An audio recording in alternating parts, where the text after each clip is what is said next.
This is the office that pays the bills. I need you to know. Hey, what's good? What's good? Hello, and how you doing? It is the Melanated Air Hour. So for the next hour, we're going to be filling your airways with nothing but melanin conversation from these beautiful melanated women right here on the screen that you see with me, my beautiful co-host of the Melanated Air Hour. I am LaNée Javet. That's also my handle. You can catch me on and all the queens and all the ladies on social media by going to our handles. You can find Teddy at the Real Teddy Talk. She's tuning in from Egypt. Are you back home? I am back home. Yes. Well, you are. You're setting. Yeah, you back in Egypt. Back in my setting. We have Madam President chiming in from Atlanta. Hey, Madam President, how are you? Okay. And today, hey, B1 Atlanta Terry, I see you. What's up? This is Millionaire. We do this every Tuesday and Thursday around 2:00-ish Eastern. Today, we're talking about entrepreneurship from the perspective of celebrities. A lot of celebrities are going into business, and now they want to teach you how to have a business. But did they really start their business? That's what we want to know. Like, right? As a celebrity, you have a team, you have fame, you have notoriety, and then you decide to start a business, and you were like, look at me, I'm a business owner, I can tell you what to do. But did you put in the time, the energy, the effort, and the work? That's what we want to talk about. Teddy actually brought this conversation to us, so I'm going to let her take the main stage and take us into this conversation. Hey, y'all. Well, I've been thinking, I really try to put time into these melanated air topics and think about what the people want to hear. And I just look around after the Super Bowl fame and all that. A lot of people are doing big things. I saw Wendy Williams is losing her show. Sherry Shepherd's taking over the show. A lot of people are going into various businesses. Snoop Dogg bought Death Row. I mean, all these things are happening. And I see us, the Black community, rooting hard for a lot of people, which I support 100%.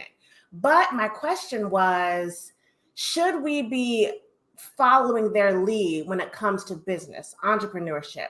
Because when someone starts at a higher level than you, with a lot more fandom and fame than you, they may not be your blueprint to success. So I asked my ladies, should we be listening to them when it comes to business advice, starting companies, their white label products that most of the consumers don't know is white label? They think they've been in the kitchen mixing their butters and fragrances, getting their hair products together, and they haven't most of the time. So who should we as a Black community be using as our example when we want to become entrepreneurs? Should we look at the celebrities, root for them hard, support them, and say, I'm going to model my business after that? Or should you be looking at the homegirl who started her business in her real kitchen with her real herbs and spices? That's the question. The issue is people have more respect for the celebrity who has fame, right? So they're not thinking through or looking through the fact that the homegirl next door is grassroots. She's bumping her head, she's bootstrapping, she's trying to figure out how to make $1 out of 15 cents. So she's getting business knowledge. As opposed to the celebrity who, to your point, already has fame.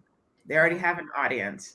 So when they produce something and they sell something, people are already there, ready, willing to give their money, not even knowing if it's a good product, not even knowing if it's good, not even knowing if it's going to work. Because like you said, a lot of times those products are white label. Sometimes, people do go through and show you their process of producing, but a lot of times they're white label. I think I just saw that Lala has a new product out now.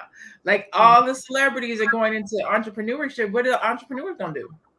What are we gonna do if Michelle Obama has a podcast? Well, damn, what chance do I have? And think about it. Like if people have 1 hour a day to consume that type of stuff, like podcast, digital books, whatever it is.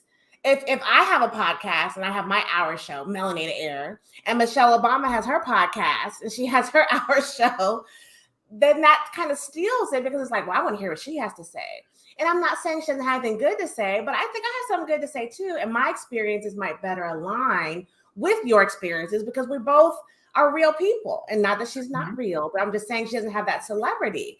So we are. You know what though? You know what? You actually made a good point. Hold on. And Masilo, I hope I said your name right. Masilo. Everybody has something to teach. It doesn't matter who you are. Now, I kind of think that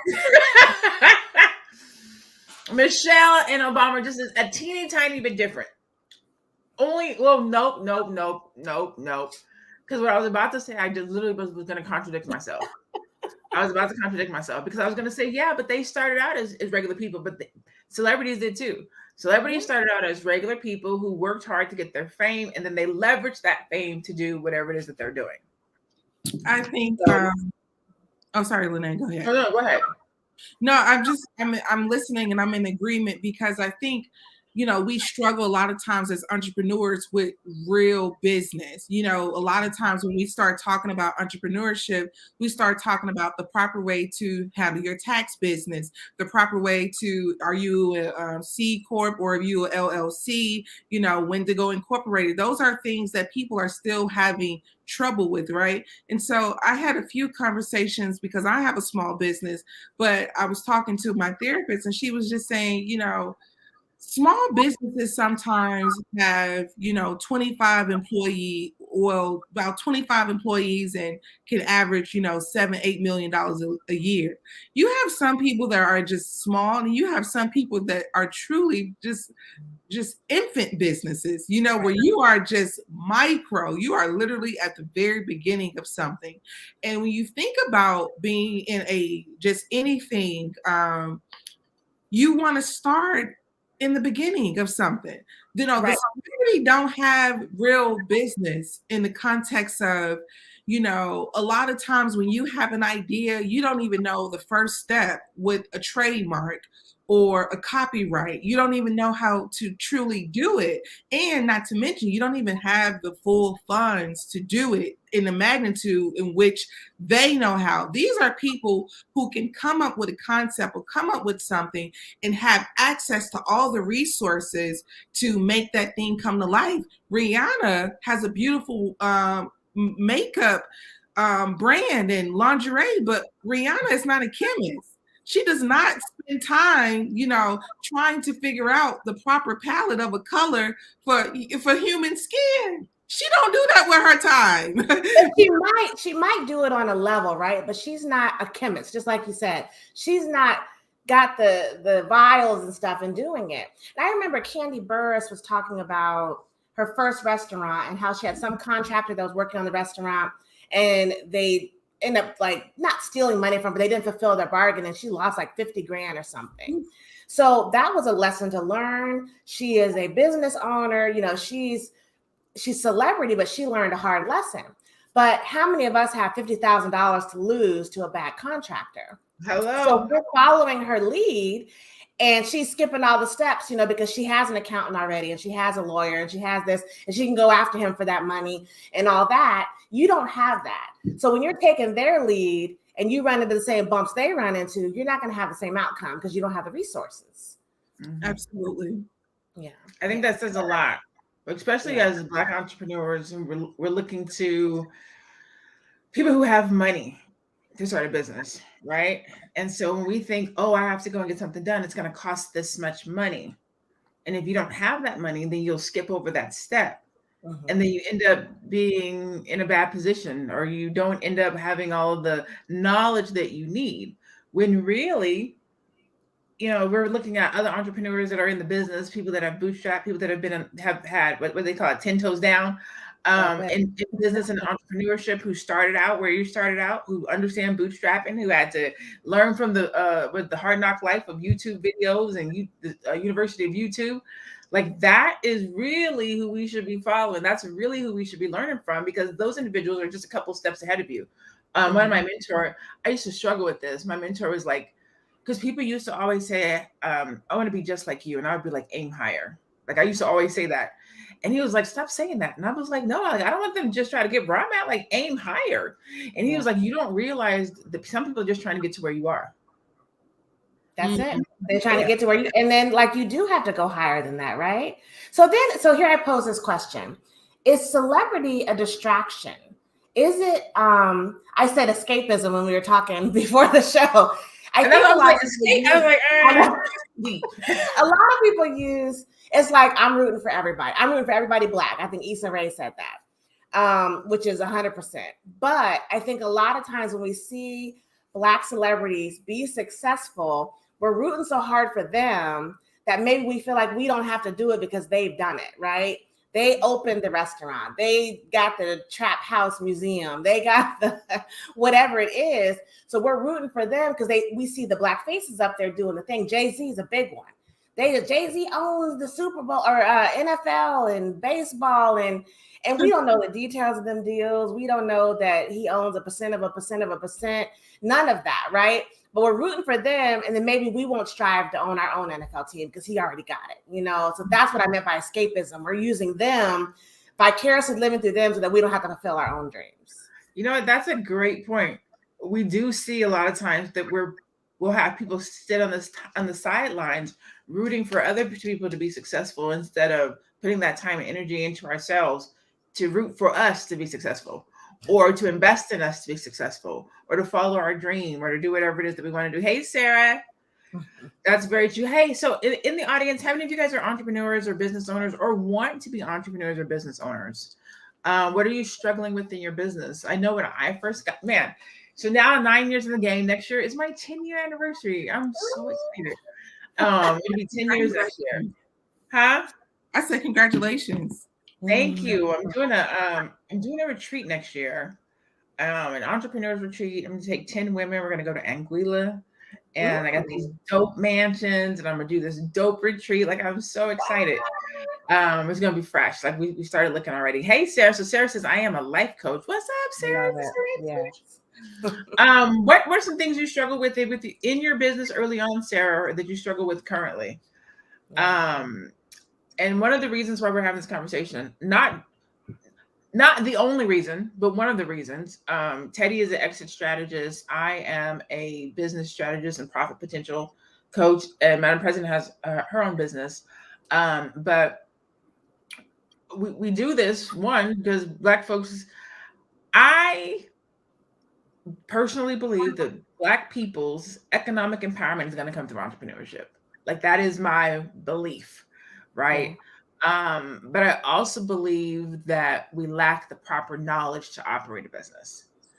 And that's a lot of that is because it's not what was taught when we were growing up. It's not what we sit around the table having business conversations. We didn't have entrepreneurs and business professionals to model. And so as we become entrepreneurs, we have to learn it as we're doing it. We have to bump our heads. We're cheating and we're backsliding just to be able to have a business, right? And so I don't often blame Black entrepreneurs because we just didn't know. You don't know what you don't know, right? Mm-hmm.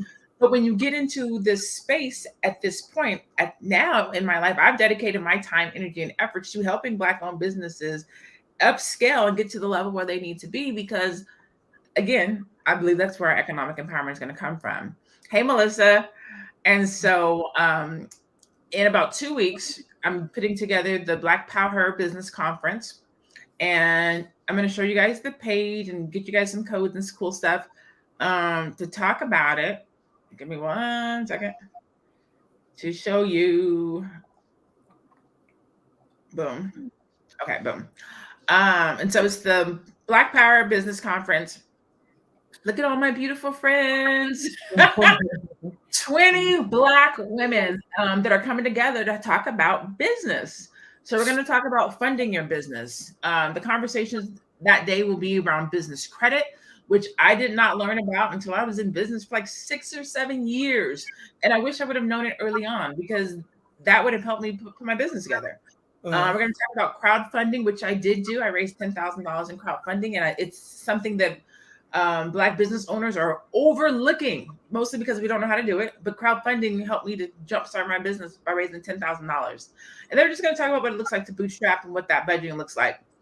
We're going to talk about protecting your financial assets from a legal structure, trademarking, tax implications, business banking, things that we don't talk about in the entrepreneur space as Black people.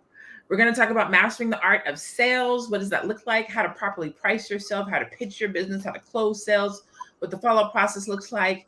We're going to talk about building an unforgettable brand and marketing strategies. I'm going to do a keynote on white labeling products and securing the bag, because if a celebrity can do it, guess what? You can do it too. You can do it too. Do it too. We're going to talk about building a profitable team. Creating a life-changing side hustles, because not everybody already has a business. Some people want to get their business started. That's going to be hosted by LaNée Javet. We're going to talk about increasing your cash flow with multiple income streams, how to start a speaking business, how to start a store, how to become an author, how to make how to make money from an online course. And then we're going to have another keynote by Vicki that she's going to do the spirit of entrepreneur. The reason why I'm sharing this and telling you guys this right now is because I got a 72-hour sale. Ooh, 2 days left. Where you can get 50% off. So if you go to the site, you can save some money. But what's most important is that you're going to be learning from real entrepreneurs who have businesses, who are in business, who do this business thing every day. And that is super important when you're talking about who you're going to learn from. Absolutely. Okay, so I'm going to throw this banner up for the rest of our conversation just so that you guys can see it while we keep having our discussion right now. I'm going to go to the comments. Pamela, I saw one comment someone said about getting clientele is hard for that. Or not that maybe an area they struggle. Sarah Cox, she said getting clientele because her forum is new. And then I saw someone else saying they wanted to approach importing. They want to import goods from Africa like tea and coffee. They're wondering how do they approach buyers and going into coffee shops, etc. And that is why something like this conference is great. And this is something that, Snoop Dogg can't tell you about how he can approach people and the intimidation factor and all that, right? Because you need real people. You need real people that are trying to build their business and have done this without the celebrity. And I think it's great to benchmark for celebrities. Like, ooh, I'd love to get there. But you have to understand they're in a whole different realm. We don't even know how they really got there, right? I mean, of course, they work hard in the beginning, but Snoop's still on stage, y'all. Like, he's been a weed head for decades. He's been through some things, okay? So I don't know how he's still here, but he's still here. But I'm not going to model my life nor my business after that, because I don't know what that is, right? But I'm rooting for him. You go, but I'm not gonna model after him. I'm gonna look at my girl LaNée Javet and say, "How you do?" Now tell me about this white labeling again. How do I do that? Because you want people who've done it. So to your point, if you were to go and talk to Snoop about his business, he shows up. He has a team around him that negotiates the contracts, that finds the opportunities, and then come and presents it to him, and he says yes or no. He didn't have to go out into Margaret de Belot's. He didn't have to go out and think about automation. He didn't have to go out and come up with the marketing strategy. He didn't have to go out and come up with his pricing. Somebody does that. That's a team of people that do that. So when we look at them and say, hey, now what he did do is grind to make a name for himself.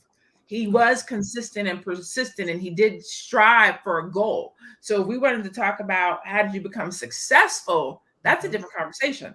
But how do you operate a business? How do you stay consistent? How do you make it past the 7-year itch? Because 65% of businesses, not black or white, 65% of businesses fail in the first 7 years. That's true. And Snoop had Dr. Dre. I saw the movie, right?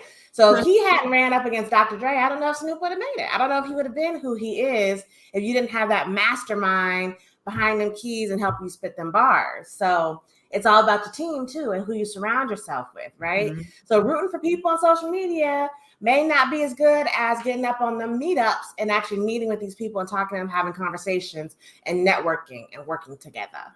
Absolutely. Go ahead. I'm sorry. Go ahead, Madam President. I was just going to say that a lot of times in our community, you find a lot of people who want to be the rapper, but you don't find a lot of people who want to be the engineer.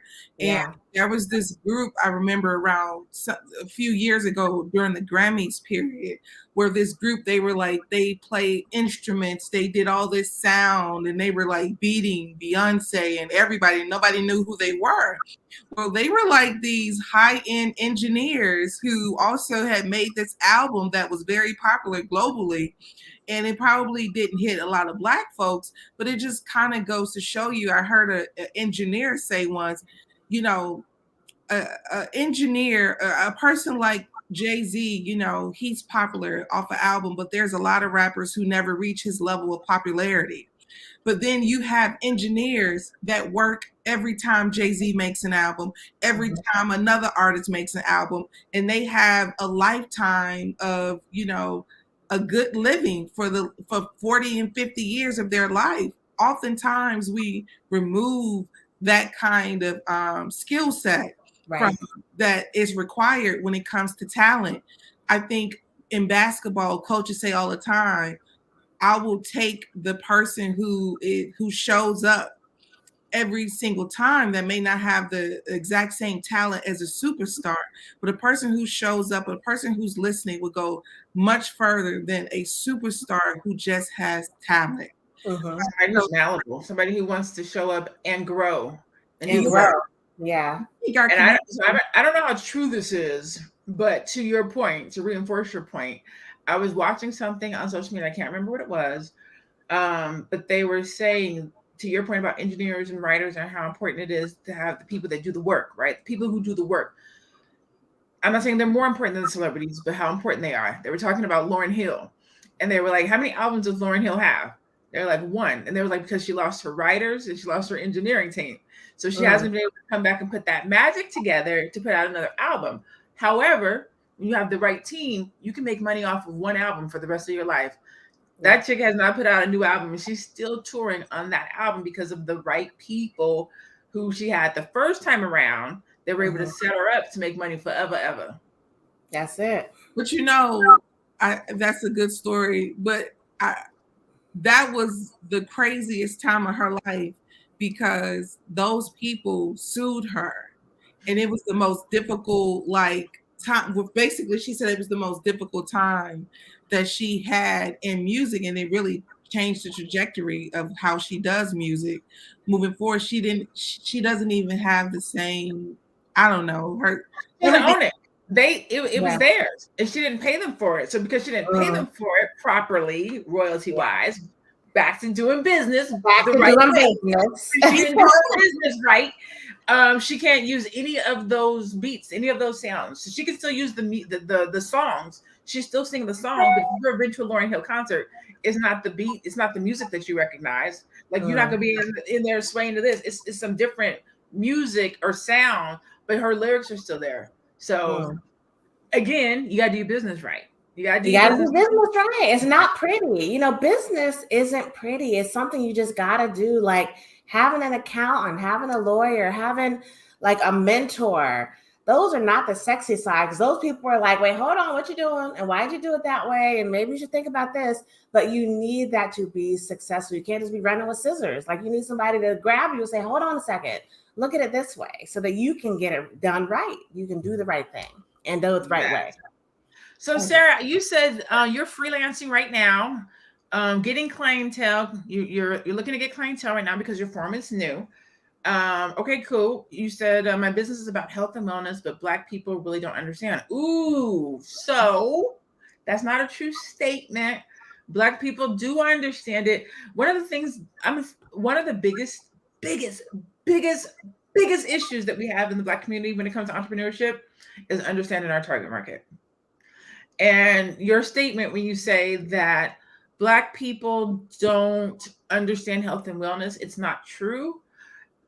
Just by reading that, I'm going to say you might not know your target market, because it can't be all Black people.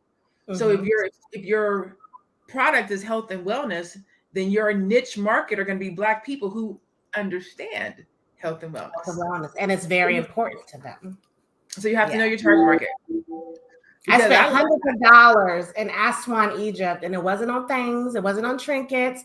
It wasn't on earrings and things. It was on herbs and spices, baby. It was all about them herbs and them spices. I have high blood pressure, had it in my mid-20s. It's very important to me to handle it naturally. So I'm all about them herbs and spices. So I know it. And there's a lot of people like us who really want to be healthy from the inside out and not, doing something very superficial. So that niche market will get you. And you're not selling to the world. You're selling to that one, your persona. LaNée has her persona. What's her name? Kendra. Kendra. She has Kendra, okay? Kendra, she know how many kids she got, what her age is, what her aspirations are. That is her target market, that person. And every time she talks, every time she's running her business pitch, she's talking to Kendra only. Only Kendra. The woman version is Kendra. The male version is Ken. But we bougie, so we spell it K-I-N. So I'm going to show you guys this. I'm going to go deeper. We are going to go deeper in with this once we in the conversation we've been talking about target market. But I will show you guys just a small snippet, just a little bit. Okay. So this is my avatar. Her name is Kendra. Boom. And then this is her. I know how old she is, what she does, what her issues are, how to talk to her, because I've done a deep dive into understanding my target market, my target audience. I highly advise that you do that, Sarah. Your other comment, you said, how old are you? I don't want to be a mogul. So first, how old am I? 45. Look at Black Don't Crack. So 45, and you don't have to be a mogul. I will tell you that I had to completely change my business brand and modeling because I had to realize that everybody doesn't want to be a mogul. I still go by the mogul, but I don't push that on other people. So my previous brand was Mogulvation, and I wanted to teach everybody how to be a mogul. And I realized, like you said, everybody doesn't want to be a mogul. Some folks just want to start a business. Some folks just want to go from 1 to 2. Some folks just want to go from 2 to 3. Some people just want to be the first person in their generation to buy a house or to send their children to school. And so I literally closed down my business that pushed being a mogul and I closed down 2 businesses, merged them into one business, which is now Upscale Noir, because at this point I realized that Black people just want to upscale. We just want to get to the next level. Everybody don't want to be a mogul. I don't want to go from 1 to 10, LaNée. I'm just trying to get to 2. Can you just help me prepared? And so I literally did away with both of my two prior businesses and created Upscale Noir to really just help Black people scale to the level that they want to be on. That's it. And that's that's why I like to say everybody doesn't want to be a mogul. And so last episode we were talking with Faye, and she made the comment about generational wealth, what really goes into building generational wealth. And it's daunting, right? Just like business ownership. You have to set your goals and they have to be realistic. I'm not saying you can't shoot for the moon, but you need to have like graduated goals. So you need to say, this year I want to make, you just start with, like me, my goal was to make $25,000 in sales my very first year, start on YouTube and all this stuff, hit the mark, right? So next year I can say, I want to make $100,000 in sales. And the next year I can say 300,000 or 500,000, whatever it is. But I'm not saying I want to be a millionaire today. I want to be a millionaire tomorrow, because it's not realistic and it's going to put too much pressure on you to do it. And if you don't hit the mark, you might quit because you put too much pressure on yourself. You're probably stressed out. You got life going on and you just can't handle that. So you have to have graduated, realistic goals that match or in line with your business model, whatever that may be. Absolutely. Go ahead. I was about to ask you a question. Go ahead. Go ahead, LaNée. No. I was about to ask you a question. Go ahead. Oh, I was just going to say that oftentimes we like, yeah, I want to make $1 million. And trust me, I'm with you on that, because I was going into, all of my business ideas and my thoughts like, yeah, I want to make $1 million. And it was like, you can start with making $5,000 first. Right. Hello. And when she kind of start making that $5,000 consistently, then I'm like, oh, okay, go ahead, see, you can get 15,000 out of this, and you get 25,000, and then you figure out how to make $1 million. And a lot of times, one of the things we do in business too is we're not communicating with enough people who are smarter than us and have stronger skill sets and where we lack.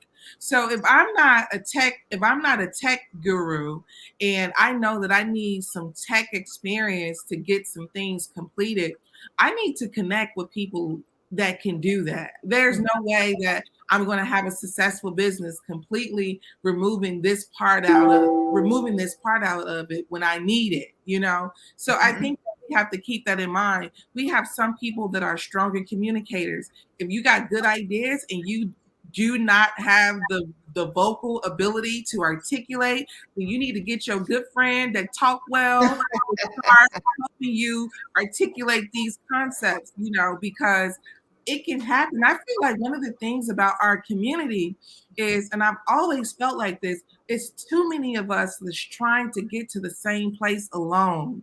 Our community constantly does this. It's like, I never forget, I was reading and I've even had this conversation with my own peers. Here we go. We went to college, and we all graduated, trying to figure out what to do next with our life. None of us are,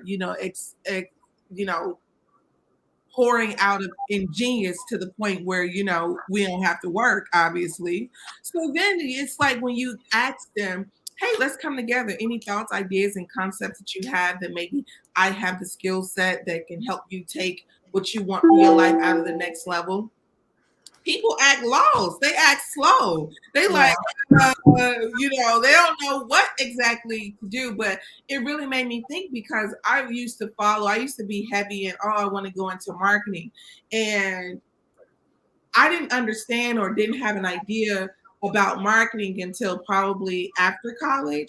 It was kind of like, those things, those commercials, people make those. You don't have to just like watch it when you're watching TV. You can create concepts and commercials yourself, right? So I was kind of interested in advertising. So I started doing research in advertising. I started researching. I had found out that BBDO was this big advertising company, and they were the ones that were creating these commercials of sports and stuff that I like. So then I was like, oh snap! They had a program where you could an internship. So I was like all in, and I kind of just went through this funnel of research, and I found out that not everybody who created this company was in advertising.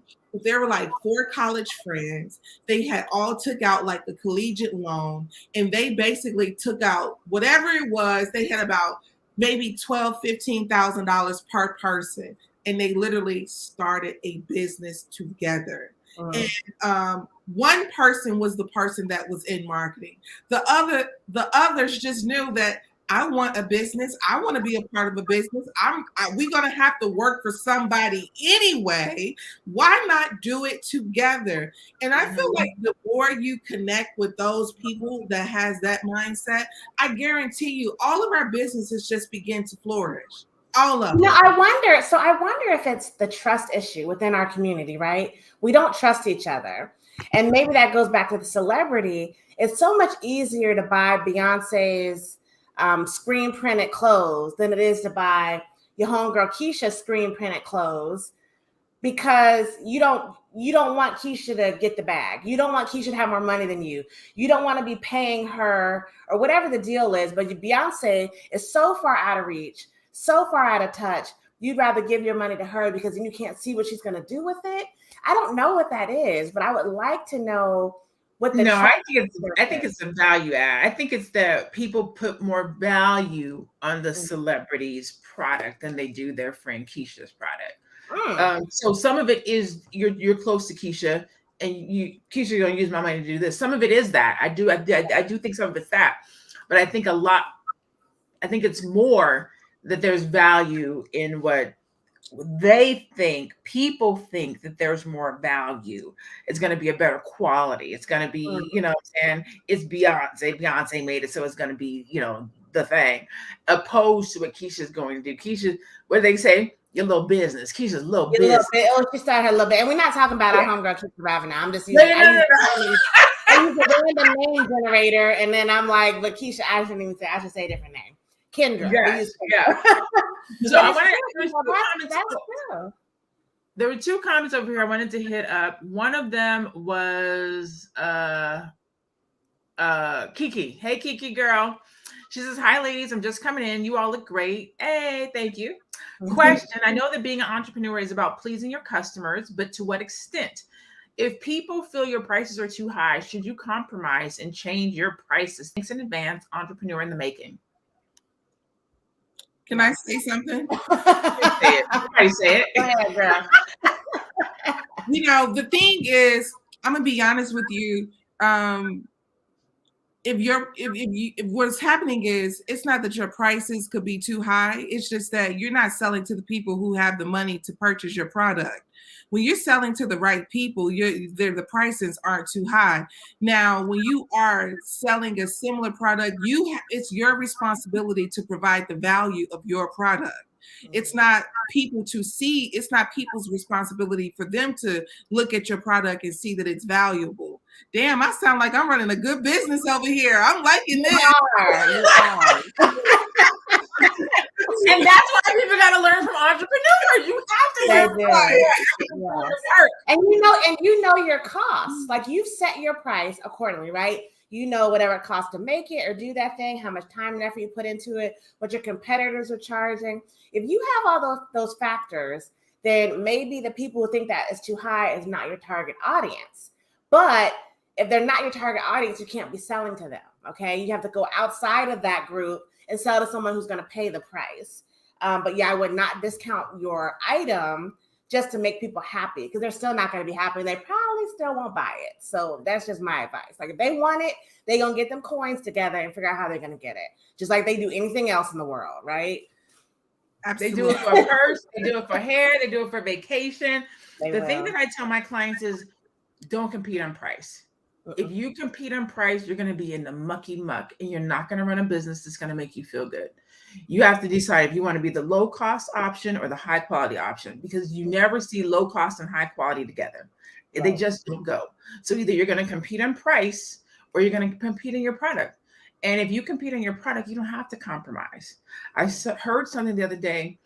Actually, I'm listening to Yvonne Orji's book, How I Got Bamboozled by Jesus to Have the Life of My Dream. And she said, when people can't afford your price, it's not that your price is too high, it's that they're too short. And I was like, okay, I got it. Okay. So you need to get you around some tall people, some people who got tall dreams, tall aspirations, and understand the tall product. Because everybody, it's the same thing we talk about in real life. Everybody's not going to come with you. Everybody's not your customer. Everybody's not your same in business. It's the same in business. All right, see Dennis Cragg is in a comment talking about he made something about startup cost and organizational cost the first year. That is something a lot of businesses don't talk about. And that's another reason you may not want to make $1 million your first year because the tax man is coming for you. All right. And if you got that money and you started spending it before the end of that year, then that tax bill come around, you're going to be hurting. I know plenty of people who've been playing the lotto, got that big payday, spin it up, or went gambling, spin it up. Then they get that 1099, like, hold on a minute, whatever it is. Like, you owe the tax man. So and that's why taxes are going to be best learned gradually. That's why taxes are going to be at the conference because Black people in taxes, Black folks in IRS, Black folks in taxes, like we need to have some legit conversations, like not H&R tax block, tax cut conversations, but legit entrepreneur conversations about your taxes. And that's why I wanted to have that segment on taxes. I want to have people come in and talk about trademark. Our stuff's not protected. As soon as I came up with Black Power, POWHER, I called my lawyer who will be at the conference. And I was like, hey, I need to get Black Power trademark. We did the paperwork. And Black people need to understand the difference between a TM trademark and a registered R trademark. Like there's just so much stuff that we don't know. The one thing there's 2 points I wanted to make that I wrote down. One is strategy. And as entrepreneurs, we often do a to-do list. We often say, I want to make $1 million or 50 or 5,000, like Madam President said, but we don't put a strategy in place. Mm-hmm. I sit with too many entrepreneurs that have businesses and they do not have a strategy. They do not know where they're going. They do not know what they're doing. They do not know how they're going to get there. They have a to-do list, but not a strategy for how they're going to execute it. And so one of the reasons why I'm putting this conference on and I brought all my girlfriends and all my entrepreneur colleagues and friends together is because I go to conferences. I will drop $500, $800, $1,500 to go to a conference. And when I go to these places, I am one of 3 to 5 to 6, a handful of Black people. So I'm investing in myself. I'm investing in my knowledge. I'm investing in my school. I'm getting this information. I'm applying it to my business. And I'm the only person that gets to see success from it. And so my strategy and my belief that economic empowerment is going to come through Black entrepreneurs for Black people is to offer a conference where I can bring multiple people and expertise together to put out a product at a price that people can afford. So I forget the young lady's name, to Kiki's point, I'm not compromising on price, right? I'm putting a product out that is affordable where people are going to, so it's affordable, but it's high quality. So my strategy is also in tune with my vision for Black people to have profitable, upscale, nice businesses that other Black people want to come in and support. Yeah, So definitely. you have to have a strategy for how you're going to execute what it is that you want to do. And also, I just want to let the entrepreneurs know that, this isn't, it's kind of like when you say, I want to make $1 million. It's so easy to say. It's easy to say that. Just use your words and your ability to do that. But the actual strategy, all of that TikTok shit, all of that is hard work. I know you look at people and they make all of this seem so appealing and exciting. I even look at the people who like show themselves making their bed. It's like, I'm like trying to get up and get all this shit together. You think I got time to prop this camera up and show my bed?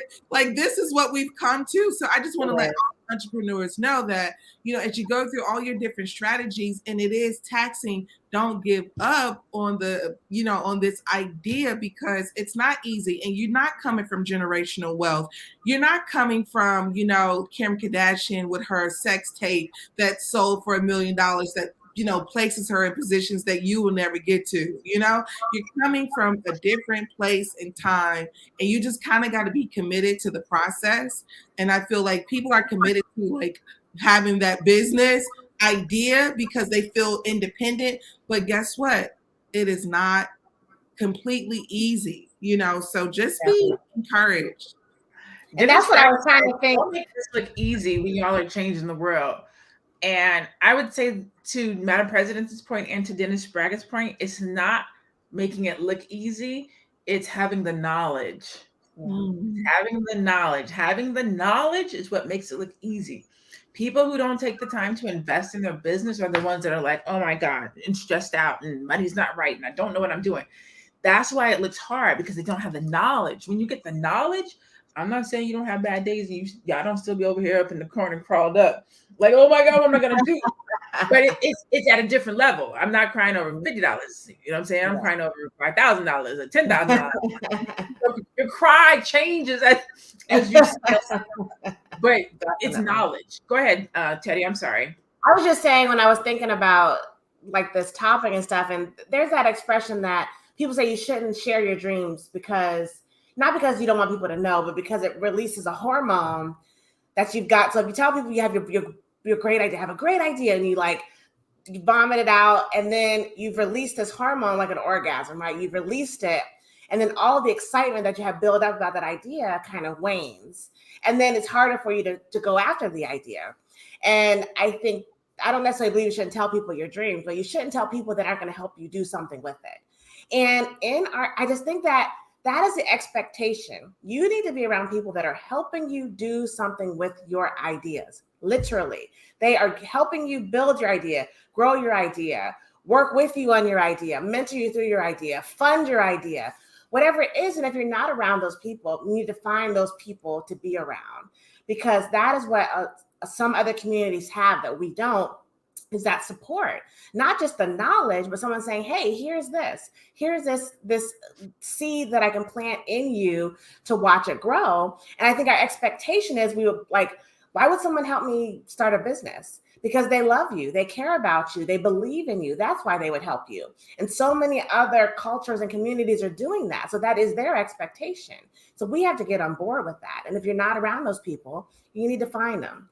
Because that is how we don't have to, like Madam President said it perfectly, we're all trying to get to the same place alone. We should not be doing it alone. And if we are doing it alone, get you some new friends, for real. Exactly. Man. Too. Go ahead. I was just saying family as well. I will never forget, how I looked at my own family and saw that we were millionaires. We were just all giving the money to other people and other corporations, looking at my grandparents, all of us living in a house growing up, one apartment, 3 bedrooms, 4 kids, grandkids. And you mean to tell me that all of y'all leaving out of the house, going to work for somebody else, coming back and still ain't got no money? At least don't own the apartment. Did y'all own the apartment? This sounds crazy. That sounds crazy Yeah. when you say that kind of stuff out loud. But a lot of folks can relate because you lived it, you lived through it, the experience. So we have to stop and just really see how crazy this stuff is and really come together and say enough is enough. Enough is enough. Yes. So I want to show you guys something. Just because we're having the conversation on $1 million, and I can't make it bigger, but a lot of times when you're talking about $1 million, it seems like it's so hard to make. And I'm not saying it's not hard. I just want to show you that it can be easy, right? So when you're thinking about what kind of business you're going to start, what you're going to offer, if $1 million is your end goal, if you sell a $200 product, you only have to sell it to 5,000 people. If you sell a $500 product, you only have to sell it to 2,000 people. If you sell a $1,000 product, you only have to sell it to 1,000. Now, the funny thing is, some of you guys are going to tune me out when I say sell a $2,000 product to 500 people, because you're automatically, your brain will be like, I don't have a $2,000 product. Yeah, you do. Yeah, you do. Sell a $4,000 product to 250 people. Yeah, you got that. You got that too. Or if you want to take the lower end, and I'm mad for people who want to go, you know what? I'd rather do something a little simpler. If you sell a $17 a month product to 5,000 people, you can make it $1 million. Or you can sell the subscription concept. That is the best one. Yes, that is the best one. $42 to 2,000 people, $83 a month to 1,000 people, $167 a month to 500 people. So it's not hard to scale. It's having the ability, is having the knowledge, the know-how, the right community. And that's what we want to offer you guys at the Black Power Business Conference. I want to show you what I wrote right here. And it just says, you are invited if you are ready to dominate in your business industry, but need some business knowledge to fill in the gaps. You are invited if you want to master the art of selling and pitching your product or service at full price. You are invited if you want to learn how to secure funding for your business. You're invited if you need to know how to legally protect and cover your business assets. You're invited if you know it's time to implement a brand and marketing strategy that is unforgettable and profitable. You are invited if you are ready to diversify your business offerings, increase your revenue streams, and get cash flow positive, or if you have been in business for 0 to 7 years. So this conference is really for individuals that have been in business for 0 to 7 years. And when people hear what's going on in this conference, they're like, that has to be like a $2,000 conference. And really it is. Like, if I was going to another community, it would definitely be a $2,000 conference. But what I wrote here was, if we were to charge $2,000 for this conference, who does that help? It doesn't help the people that really need to be in the room. And so since this conference is for you all, the price point is decent, right? Right now I'm doing a 50% off for the next 2 days, for the next 48 hours. Where the general admission is $99, the VIP experience is $149. After these 2 days is up, it's going to go to $199 and $299. So if you really are committed to investing in your business this year and beyond, go register for the Black Power Business Conference. It is virtual. It will be online. You get access to the replay. It's next Saturday, March 5th and Sunday, March 6th from 10 a.m. to 3 p.m. Eastern. But again, if you can't make it live, you do get access to the replay. For somebody who asked, where's it at? Hey, Dino Cummins, the link is dropped. It's right there. But what I will do, I will stop the banner. Hold on one second. I'll just put it up by itself. Boom. There you go. www.blackpowerconference.com. And I'll just leave it there for a second. And if you want to huddle in your living room with your girlfriends, then maybe y'all should do that. And you know, I created the Black Power Business Circle because of everything that you guys are talking about, right? So all the registrants and attendees will be able to join the Black Power Business Circle so that you can be around other people, Black women, who are having these conversations, who want to learn, who want to grow, who want to share. Because you don't have to go by yourself. Like, you should be surrounded by other peers and colleagues who are talking the same talk, who get it. I had a strategy call with a young man the other day who's starting this super dope business. I can't talk about his business, but super dope. And one of the things he said to me, I'm 45, he was probably like 32 maybe. And one of the things that he said to me, he was like, LaNée, I feel like I'm by myself. because nobody else understands what I'm doing. He was like, my friends, they want me to come out and hang out, and I can't because I'm working on this. And so I'm losing friends. I'm feeling like a loner. My girl is about to leave me. I don't know what to do. And I was like, what of these things can you replace? Can you start this business over again at any point in life? He was like, no. I was like, can you go back and get your friends? He was like, yeah. I was like, can you get new friends? He was like, yeah. I was like, can you get a new girl? He was like, yeah. I was like, well, then you got to see this thing through. Um, and sometimes you have to take this road by yourself, but sometimes you don't. And I introduced him to Meetup and some other things so that he can collaborate. But it's super, super important that you surround yourself with other people that are on this journey, because people who aren't on it, who don't have that same vision, who don't understand entrepreneurship, who don't understand the grind and the stress and the struggle, they won't get it, and you'll feel by yourself. And it's difficult to grind and hustle and be positive and feel empowered when it feels like everything around your world is not doing well. And not just by yourself, you might get pushback because people be like, oh, you can't do that, or you shouldn't do that, or you can't open that store, you can't sell that thing, you can't. So when you have people out of love, out of misgiving love, tell you what you can't do, you can only fight through it so much when there's so much negativity being spewed out you. So I mean, you definitely have to have that around you. And I wish for us as a community, as a people, as me, myself, that I'm a business owner, my kids will be business owners, and then their kids will be business owners. So it won't even be unusual. That'll be all they know. So it'll be more unusual if they choose not to do it than if they choose to do it, so that they have that support kind of built in. I want them to see it as they're growing up, so it's not unusual, and they get the support they need, and they have the knowledge that they need right there at home. Also, too, I just want to say that sometimes you all got to be a little crazy about this business. I got a friend, she says, sometimes I don't like even telling people that I'm a director because I've only directed small stuff. I haven't directed anything big. And I said, well, I get your sentiment. I said, but I said, just 35 years ago, Tyler Perry was probably telling somebody he was going to be a multimillionaire, and people thought that he was crazy. Believe in your crazy, okay? Believe in your crazy. Believe in your crazy. It's folks out here that are literally selling drugs to folks. They are doing the most unethical thing in becoming richer than rich. Believe in your ethical thing like folks believe in their unethical thing. It's so crazy that when you are on something good and you're about something good and you got something life-changing, you just let all these negative thoughts and all this negativity ride your back to the point where you can't even produce. Believe in your crazy. Tell folks what you are, even if you haven't even started yet. Believe in that crazy enough for 15 years from now, or 10 years from now, 5 years from now. It's like, I was telling people that I had this business before I even had it LLC. And look at me now. Yeah. Believe in your crazy, y'all. Absolutely. Yes, and yes. Let me see if there's any other comments that I missed. Let's see. Let's see. Agreed. We already hit that one. Own your land, startup costs, organization costs first. We don't share info enough sometimes.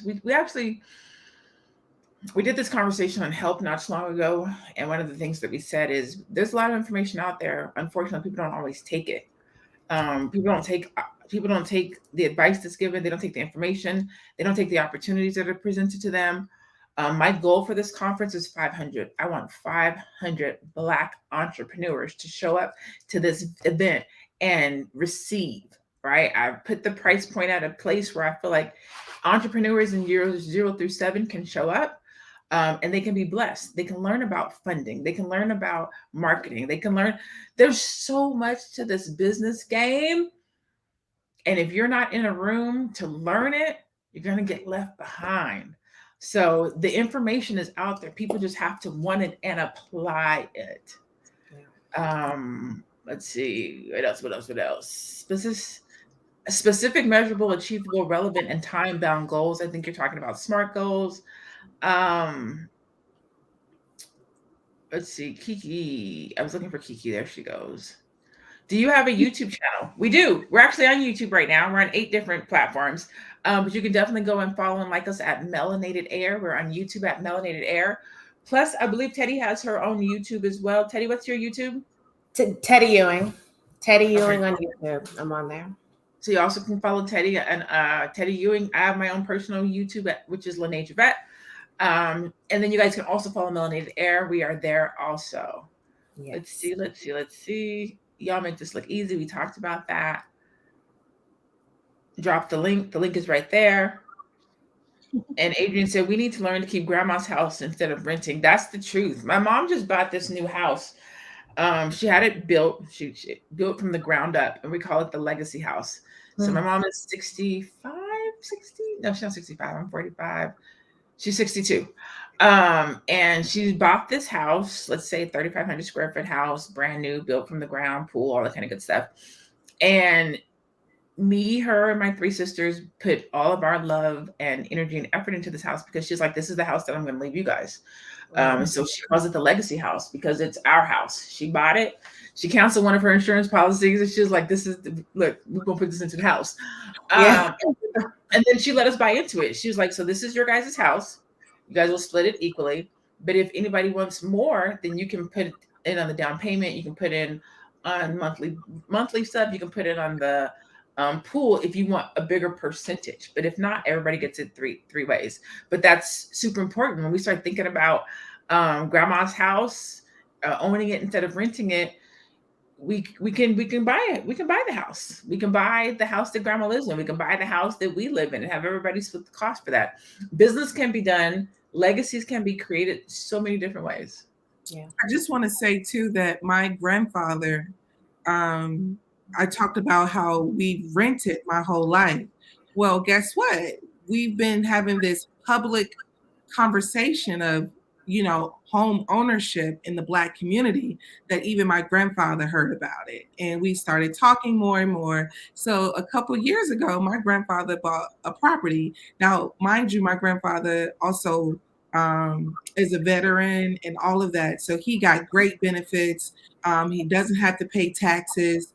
Whatever kind of accolades you get for being a veteran, he was able to utilize all of that. But him being 70, over 75, over 77, decided to buy a house for his children as well. And the crazy part is, I thought that was pretty dope that it's like, we put age on things. We think, oh, you're supposed to get a house at 35 or you're supposed to get a house at 20. You can get a house whenever the hell you want to. Exactly. And my grandfather and LaNée's mother is such an inspiration to the testament of, we spend so much time thinking like, oh, I waited too late. No, you didn't. He understands, just like LaNée's mother understands, that this is the legacy house. And I'm so glad you said that, LaNée.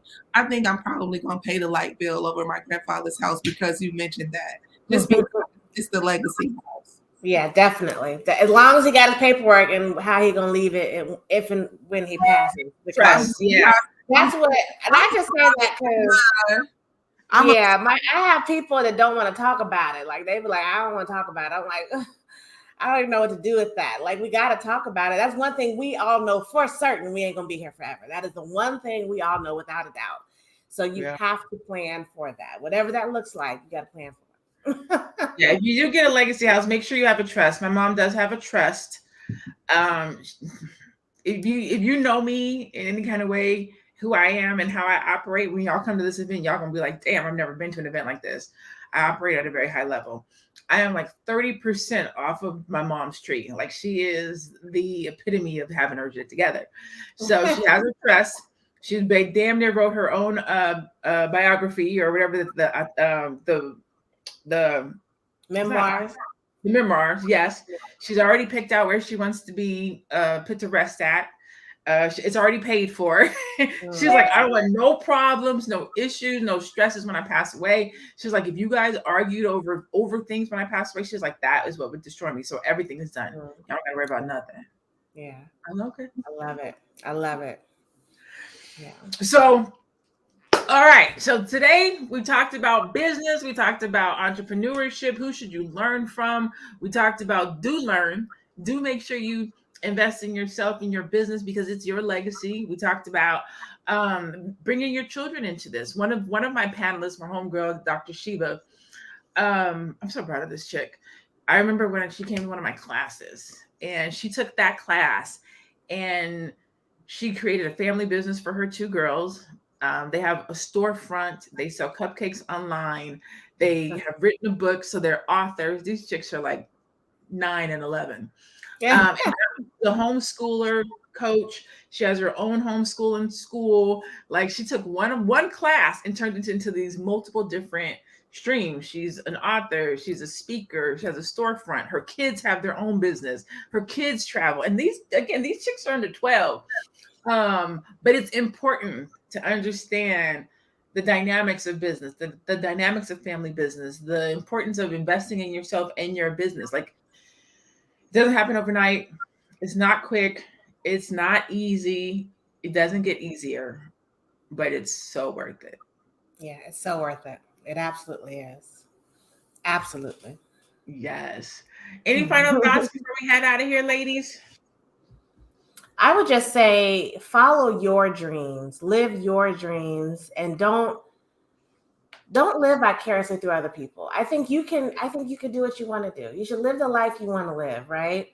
And living through other people, especially celebrityism, I think you shouldn't. I think you should spend that time coveting other people's stuff and rooting for them and start rooting for yourself. Absolutely. I want to say something. I love to say this story when it comes to celebrity clothing and the comparison to the regular person to purchasing high-end brands and things of that nature. A book by Breaking the Psychological Chains of Slavery by Naeem Akbar.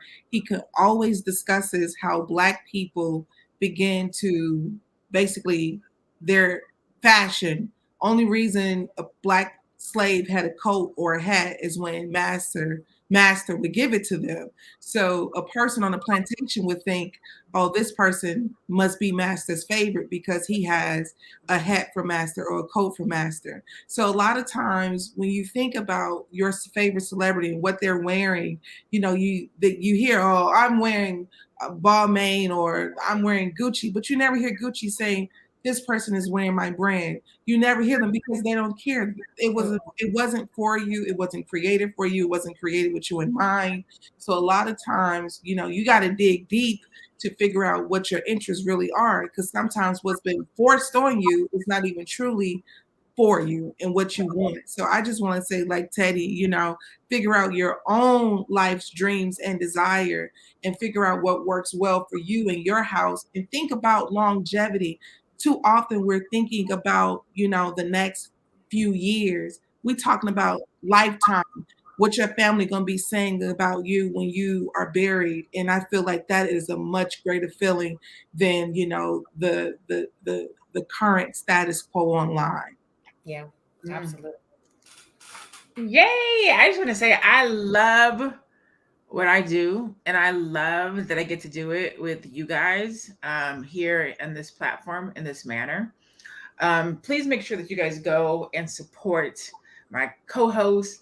Check Teddy out on social media at The Real Teddy Talks.